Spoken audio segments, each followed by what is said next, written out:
जय श्री कृष्णा। स्वागत है आप सभी का हमारे चैनल भक्ति की दुनिया में। दोस्तों, गरुड़ पुराण ही एक ऐसा महापुराण है जिसमें व्यक्ति को स्वर्ग और नरक के बारे में बताया गया है और इसी में कर्मों के अनुसार मिलने वाले फल का भी विस्तार पूर्वक वर्णन किया गया है। इस महापुराण का उद्देश्य लोगों को धर्म के मार्ग की ओर चलाना है और जीवन में अच्छे कर्म करने के लिए प्रेरित करना है।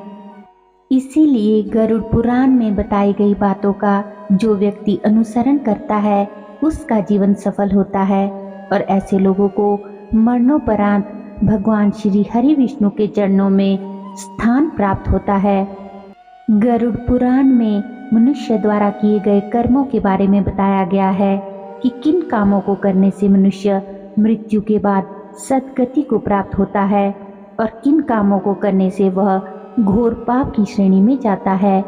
जहां अच्छे कर्म करने वाले मृत्यु के बाद सद्गति को प्राप्त होते हैं, वहीं बुरे कर्म करने वालों को नरक में स्थान प्राप्त होता है और बुरे कर्म करने वाले लोगों को मरने के बाद नरक की यातनाएं भोगनी पड़ती है। दोस्तों, आपको बता दें कि गरुड़ पुराण में लिखी हर एक बात स्वयं जगत के पालनहार भगवान विष्णु के मुख से निकली है। अपने वाहन गरुड़ की जिज्ञासा को शांत करते हुए श्री हरि ने गरुड़ के तमाम प्रश्नों का बहुत अच्छे से विस्तार पूर्वक वर्णन किया था।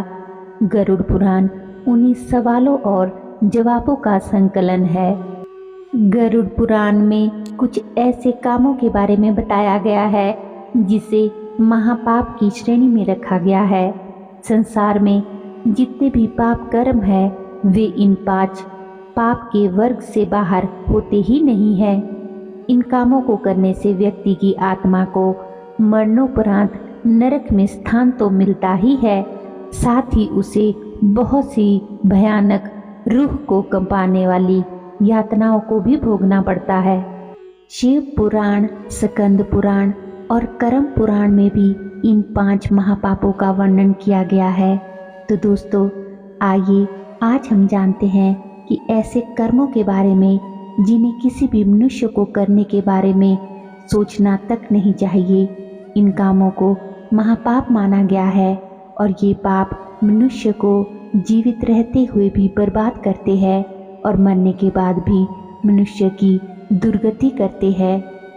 लेकिन दोस्तों, वीडियो में आगे बढ़ने से पहले अगर आप हमारे चैनल पर नए हैं और हमारे चैनल की वीडियो पहली बार देख रहे हैं तो चैनल को सब्सक्राइब ज़रूर कर ले और बेल आइकन को प्रेस करके ऑल पर भी क्लिक कर लीजिए ताकि जब भी हम कोई वीडियो अपलोड करें तो उसकी नोटिफिकेशन सबसे पहले आप तक पहुंचे और आपसे हमारी कोई भी वीडियो मिस ना हो।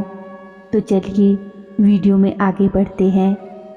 गरुड़ पुराण में भगवान विष्णु ने कुछ ऐसे अपराध बताए हैं, महापाप बताए हैं जिनको रूह कांपने वाले दंड दिए जाने का प्रावधान है। आइए जानते हैं। सबसे पहले है स्त्रियों का अपमान करना। दोस्तों, गरुड़ पुराण में विष्णु जी कहते हैं कि जो लोग स्त्री का अपमान करते हैं, उन्हें गालियां देते हैं, अपशब्द या बुरा भला कहते हैं, गर्भवती स्त्री या मासिक धर्म में हो रही स्त्री का मजाक बनाते हैं, उनका अपमान करते हैं, उनके साथ गलत कार्य करते हैं, ऐसे लोगों का जीवन बर्बाद हो जाता है। उनके इन कुकर्मों को महापाप की श्रेणी में रखा जाता है और मरने के बाद ऐसे लोगों को नरक में कठोर दंड भोगना पड़ता है। दूसरा महापाप है बुजुर्ग, असहाय लोगों का अपमान करना, उनका शोषण करना। तो दोस्तों, जो लोग कमज़ोर और गरीब, असहाय, लाचार, वृद्धजन और ज़रूरतमंदों को सताते हैं या उनका शोषण करते हैं, मृत्यु के बाद ऐसे लोगों का नरक में तगड़ा हिसाब होता है। ऐसे लोगों को नरक के सिवा कहीं और जगह नहीं मिलती। इन्हें नरक में कई तरह की भयानक यातनाएं दी जाती है। वो लोग खुद अपना नतीजा सोच ले जो अपने माता पिता को तड़पाते हैं, उन्हें दुख देते हैं, घर से निकालकर आश्रम में फेंक देते हैं। बूढ़े लाचार माता पिता की सेवा नहीं करते और ऐसे लोग भी अपना अंत सोच ले जो गरीब असहाय लाचार लोगों का मजाक बनाते हैं, उन्हें सताते हैं और उनका शोषण करते हैं। तीसरा महापाप है पराई स्त्री पर बुरी नज़र डालना। जब कोई व्यक्ति अपनी बुरी भावना के कारण अपने मित्र या किसी अन्य स्त्री पर बुरी नज़र डालता है, गलत बर्ताव करता है, स्त्री का शोषण करता है, ऐसे मनुष्य को महापाप का भागीदार माना जाता है। अगर कोई पुरुष पर स्त्री से संबंध रखता है तो नरक में उसे लोहे की गर्म सलाखों से आलिंगन करवाया जाता है। मित्र के साथ विश्वासघात करके उसकी पत्नी से संबंध बनाने वाले को गधे की योनि में जन्म मिलता है। पराई स्त्री के साथ संबंध रखने वाला मनुष्य भी महापाप का भागीदार बनता है। पांचवा पाप है अनीति का धन इकट्ठा करना, अर्थात किसी को ठग कर या किसी के हिस्से की वस्तु को चुराकर धन एकत्रित करना पाप की श्रेणी में आता है। भविष्य पुराण में इसे महापाप बताया गया है, जिसके लिए मृत्यु के बाद नरक में कठोर सजा दी जाती है। गुरु मनुष्य को अच्छे बुरे का ज्ञान देता है। गुरु को पिता के समान माना जाता है। गुरु के साथ कभी भी कपट व धोखा नहीं करना चाहिए। ऐसा करना हमारे पुराणों में सबसे बड़ा पाप माना गया है। ऐसे इंसान को उसके पापों की सजा अवश्य ही मिलती है। और पशु पर अत्याचार करना, ब्राह्मण की हत्या या उनका अपमान, नौकरों से बुरा व्यवहार करने वाले मनुष्य को भी नरक की यात्रा सहनी पड़ती है। इसलिए भूलवश भी जाने अनजाने में कभी भी ये पाप नहीं करना चाहिए।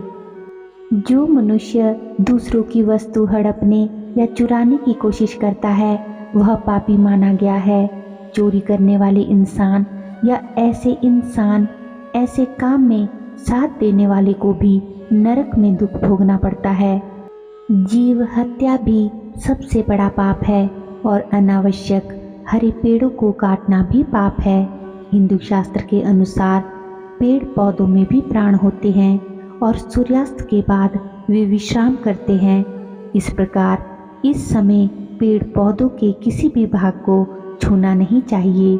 हिंदू धर्म के साथ ही विज्ञान भी इस बात को सही मानता है। पेड़ काटने से जहाँ पाप लगता है वहीं पर संपत्ति व संतान को भी हानि होती है। इसीलिए प्रत्येक व्यक्ति को एक पेड़ जरूर लगाना चाहिए। उज्जैन में महाकाल शिव के आगमन पर पेड़ों ने ही उनका स्वागत करते हुए उस वन में हमेशा रहने की प्रार्थना की थी। इसे भगवान शिव ने स्वीकार किया था। उन्होंने कहा कि पार्वती तपस्या व व्रत करते समय नित्य प्रति पेड़ों में जल सींचती थी। दोस्तों, भविष्य पुराण में बताया गया है कि धरती पर जन्म लेने के बाद मनुष्य द्वारा किए गए पापों की सजा नरक में दी जाती है।